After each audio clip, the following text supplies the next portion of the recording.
Assalamualaikum warahmatullahi wabarakatuh dan salam sejahtera.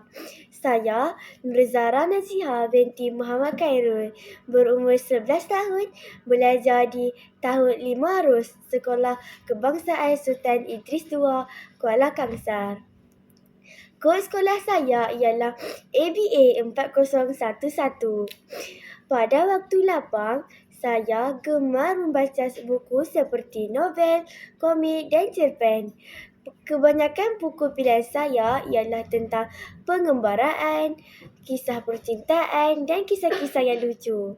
Setakat ini, saya telah membaca sebanyak 761 bahan bacaan dan telah berjaya memperoleh 5 bintang dalam program Nilam Peringkat Sekolah.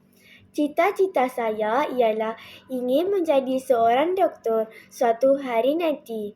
Di sekolah saya menjalankan tugas sebagai seorang pengawas sekolah dan pernah menyertai beberapa pertandingan seperti bercerita dan bersajak.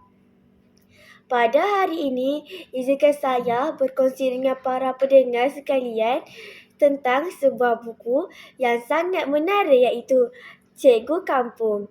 Buku ini ditulis oleh Syahidah Syuib yang merupakan seorang guru yang aktif dalam bidang penulisan. Beliau juga pernah menghasilkan sebuah buku kumpulan puisi yang berjudul Tebaran Derita. Penerbit buku ini ialah Mas Reed Sendirian Berhad dan telah dicetak bab kali ketiga pada tahun 2018. Buku yang bertemakan perpaduan dan kemasyarakatan ini mengandungi 166 halaman bercetak. Buku ini berkisah tentang kehidupan seorang guru yang mengajar di kampung. Beliau sangat dihormati oleh masyarakat kampung. Terdapat 48 cerita pendek memberi gambaran kepada kita tentang beratnya tugas seorang guru. Bukan hanya memastikan pelajar mereka berjaya di dunia, tetapi yang paling penting adalah memastikan pelajar mendekatkan diri kepada Tuhan. Selama saya meliti ayat demi ayat dalam buku ini, ada masanya saya tersenyum, ada kala saya tertawa sendirian dan kadang-kadang air mata saya menitis membasahi pipi. Hal ini kerana pelbagai kisah suka duka yang terdapat dalam buku ini berjaya menyentuh emosi dan perasaan saya. Contohnya, terdapat suatu kisah di mana cikgu tersebut ingin mengajar tajuk keluarga bahagia. Tiba-tiba, kelihatan seorang murid mula mengetak bibir dan akhirnya menangis seesak-esak. Apabila ditanya mengapa, murid tersebut sebenarnya berasa sedih kerana ibu bapanya baru sahaja berpisah dan tidak tinggal bersama lagi. Walau bagaimanapun, terdapat juga satu kisah lain yang membuatkan saya tertawa dan tersenyum sendirian. Kisah ini bermula apabila cikgu meminta murid-muridnya untuk membuat karangan yang bertajuk Jika Aku Seorang Jutawan. Pelbagai reaksi dan jawapannya diterima oleh guru tersebut. Ada yang ingin membina stadium, membina kilang, membola ikan dan macam-macam lagi.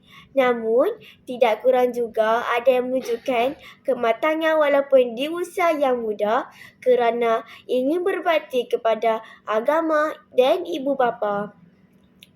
Sesuai dengan sebuah hadis yang berbunyi, kaya bukanlah diukur dengan banyaknya kemewahan di dunia. Namun, kaya adalah hati yang selalu berasa cukup. Riwayat Bukhari dan Muslim. Buku bertajuk Cikgu Kampung ini sangat sesuai dibaca oleh semua lapisan masyarakat supaya dapat mendalami dan memahami tugas seorang guru dalam mendidik anak bangsa tanpa jemu dan lelah. Ilmu yang diberikan kepada seorang guru seorang pelajar tidak ternilai harganya. Benarlah seperti kata penulis, seorang guru banyak belajar daripada muridnya sendiri.